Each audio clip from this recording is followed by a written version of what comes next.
is 38, and our youngest one is 3. So there are varying ages all in between there. Hi, how are you? Good. Hello, just asking, I'm at your new show.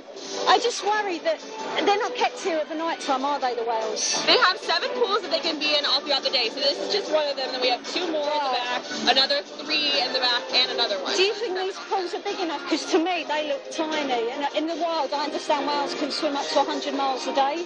How can they get exercise in this size pool? Well, they can swim up to several miles a day out in their natural environment. You're right about that, but it's an ecological need to be able to find their food. Because their food is given to them here, there's not a need for them to exercise that way. But we do have exercise sessions throughout the day with them, and shows are actually one of the ways that they do get their exercise.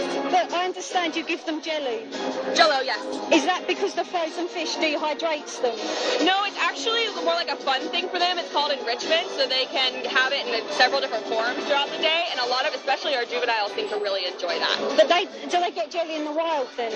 No, not specifically. Yeah. It's one of those things here that's kind of like a toy for them. It's like a treat. I mean, if we were living the way we should be living, like our ancestors did, we wouldn't be eating cookies or we wouldn't be eating cake. We would be eating grasses and roots and things like that. But surely can't you give them fresh fish? Because in the wild they have fresh fish. It's the same type of fish that you would find in a restaurant. So it's the same concept. It's prepared to USDA standards to make sure it's absolutely perfect for them. So do we give them wild fish? Actually, that's been discussed at SeaWorld, whether we want to do that or not. And it was considered non-ethical for the fish itself. It's always a balance. We want to make sure that we're being as ethical as possible, and we don't think it would be fair to the fish, because the fish are basically doomed in that respect. How do you get the water that blue? Is there chemicals in there? No, actually, this is just water. The water itself is clear. It's just the pool. The pool is blue, so it makes the water appear blue, but it's just the pool itself. I understand you've got a big whale here, and he does a splash at the end. He didn't do that today. No, not every whale's in every show. Actually, it's 7 killer whales. You guys only saw 3 of them in that show. The big one called Tillicum, was he born in captivity? He was captured by a different aquarium called SeaWorld in Canada in the 80s. So we took him after that park shut down, but he was not born in human care. He was captured by a different aquarium. Could there be a chance he could be sea pens? Honestly, he probably wouldn't survive. I understand he's got a lot of digestive issues, and that's what worries me. Actually, he doesn't really have many digestive issues. I've never seen him have any kind of problems with any kind of digestion. Is he on any medication? Because he does it very subdued.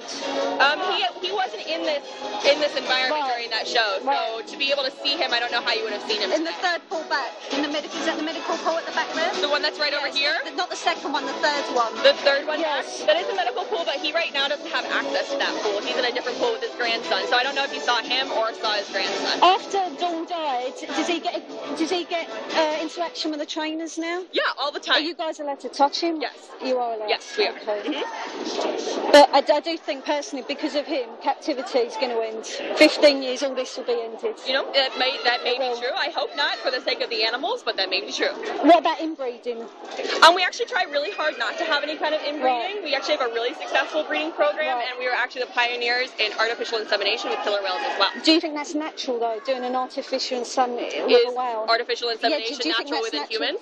No, we're doing it with whales. Is that not messing with nature? What if they don't want to become pregnant? Is it not natural with humans? Should we ban it from humans? Should we ban it from dogs or horses too? Yeah, but humans have a choice. These don't have a choice, do they? So I'm going to get impregnated? Well, you know, one of the things that we make sure to do is that they are healthy for their pregnancy cycle. It's a natural thing for killer whales to become pregnant. So artificial insemination is only used 4 times in the last several years. So we don't use it all the time, but we do make sure that to maintain genetic diversity in that way. I've heard that there's inbreeding. I've seen a footage of a whale here going like that, smashing its head. It looks like it's having a seizure. It's a baby whale. I think it begins with K. We don't have any K whales. I could be wrong, but that was horrible. Yeah, we don't have any K. I'm not saying you guys don't look after them, but I think it's misguided. If these guys could have a choice between living in the wild and being in this pool, they would choose the wild. Actually, I don't know that for certain. I don't think anybody does. I do, by the size. But thank you very much for your help. Thank you.